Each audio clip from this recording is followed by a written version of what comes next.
Hello from Stuttgart, everybody. Hi. It's nice to see you, even if it's on video.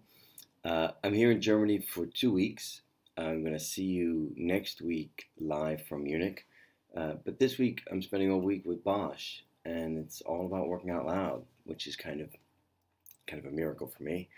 Um, and we're spreading the practice here, but we're also working together to adapt it for teams and for management.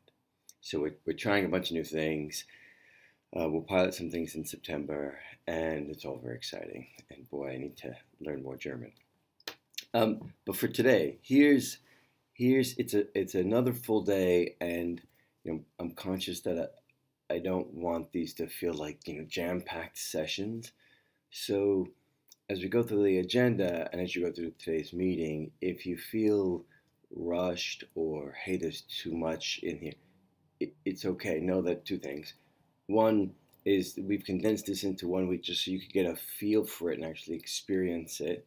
Uh, and that you can always, and we hope you do, form other circles and go through the full 12 weeks, right? So you'll be giving yourself more time. And I go through circles um, time after time, and I learn something new each time. In addition, you can use the time between weeks, and at the end, I'm going to talk about after your meeting. I'm going to talk about some advice for that. But today's agenda. So uh, you'll do your check-in. Keep your check-ins brief, so that you don't swallow up 15 minutes of the meeting just saying hello. The check-in really is meant to just engage you in the meeting, just to say what's happening that might be relevant to the circle today, right? And that could be 30 seconds. It shouldn't be more than 2 minutes. The three things we're going to talk about today are practical, tangible things. You're going to go through the habit checklist. Um, Now, the habit checklist is habit checklist. You're going to do the letter from your future self, and you're going to do an empathy exercise called selling free, right? Or better said, maybe earning someone's attention. Just going to do a few tips on each one. Um, for the habit checklist, look, there's plenty of research now about how people develop habits, either to do something new, a new behavior, or to change an old behavior they no longer want. Um, don't be overwhelmed by a checklist. It's kind of like a golf swing, right? There's so many different things you could do, you just kind of get lost. Just review the checklist. They're common sense things, like structuring your environment so things are easier to get to, or making appointments with yourself in your calendar, right? That's a kind of structuring your environment. What I've done, as an example, uh, quick story: when I was writing the book, at one point, my wife would see me in front of the laptop all the time. And she's like, "How's it going? Like, how's the book going along?" And and I said, "Well, I don't have enough time." I said, "Well, how much time do you need?" I don't know. How much time are you spending on it? I don't know. Um, and so it was ridiculous that I wasn't even aware of how much time I was spending. So my daughter happened to be keeping her own progress chart on the, for those of you who have kids, you probably have one on the refrigerator. I did this day, brushed your teeth, that kind of thing. So I made one for myself, like how much time was I spending on the book each day. And that progress chart made my progress visible. And then I was mindful of what I was actually doing and not doing. Um, what I do now, that's morphed into something that Gretchen Rubin popularized in the Happiness Project. It's called a resolutions chart. Very simple. Ben Franklin did it 200 years ago, and he wrote about it in his autobiography. It's just things that you want to do more of or less of. And I have one that I keep. It's a simple. I do 2 weeks in a row near my bathroom mirror. And hey, did I reach out to someone today? Uh, Check. Exercise, check. Maybe something related to eating or alcohol or time with the kids, what are the things uh, that make me happy? For you, for today, pick one thing on the habit checklist. And if you happen to choose the resolutions chart, maybe you just do one thing, like, did I reach out to someone? Did I make some small contribution? Maybe that's all you do. And that simple thing will make you more mindful. Right? So have a checklist, uh, keep it simple, pick one thing, and do the one thing. And if it's a tangible thing, like something in your calendar, like a physical progress chart, all the better. If you're coaching people, or you're in a circle and you're acting as the circle coach, try to get to that level of specificity, right? So that it's real. It's not just an aspiration, like, oh, I really should. Oh, I'm going to exercise more.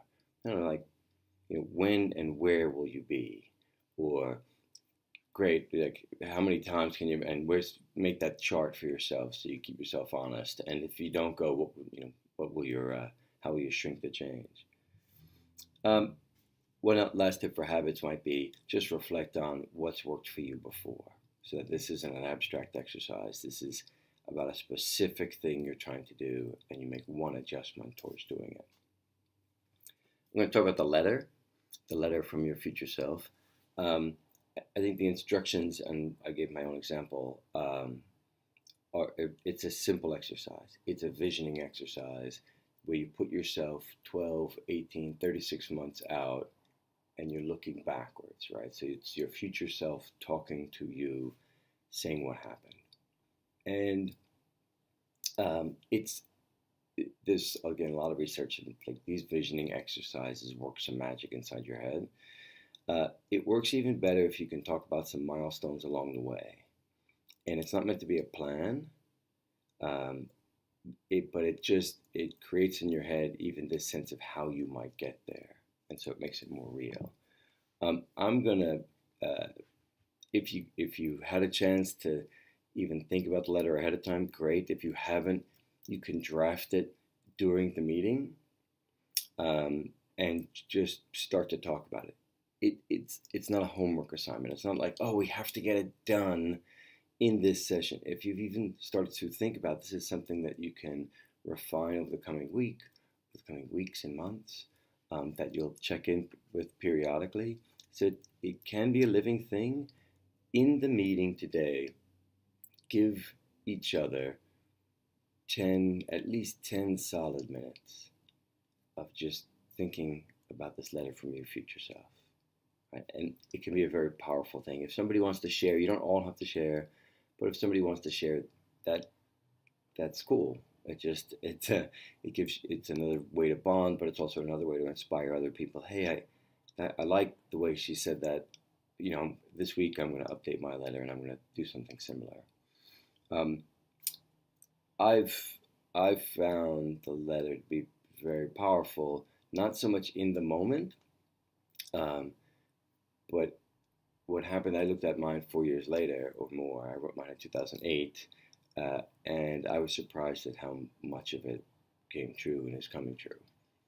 And that was, it it does something. It unleashes something in you. So allow yourself to write this letter for yourself, not to impress anybody else, but just for you. And then, last thing was the empathy exercise. So real quick, this it's funny because we have so many communications tools, but we take less and less time to actually think about what we're saying and how that message is being received. Uh, and what this is trying to do is, so the articles and the actual exercise is, your the point isn't just more activity and getting things out and reaching to people. It's earning their attention, and largely that's with empathy. Largely that's why every text that you send, every email is an opportunity to practice empathy, so that you can say, well, if I were them, how would I be reading this? Like, what would I think if I were them? What's my real motivation in sending this? Right? Is that coming? Why should they care? Right? What's in it for them? And if you could do that again every day throughout the day, is a chance to practice. If you develop that sense, that kind of filter in your head, super powerful. Um, Very, very few people have that, even though it sounds obvious, because we just don't take the time. So, with that, I'm going to see you on the other side of your meeting. Have a great circle meeting. And again, it can feel like a lot. So, for timekeepers and coaches, be mindful of how you're using the hour. Keep the check in brief. Um, but definitely allow yourself, say, of all the things you're doing today, that letter from your future self might be the most important. So give yourself a full 10 minutes of kind of time to do that. Then discuss it a bit, knowing that you can take time this week and in the future to refine it. I'll see you on the other side. Bye.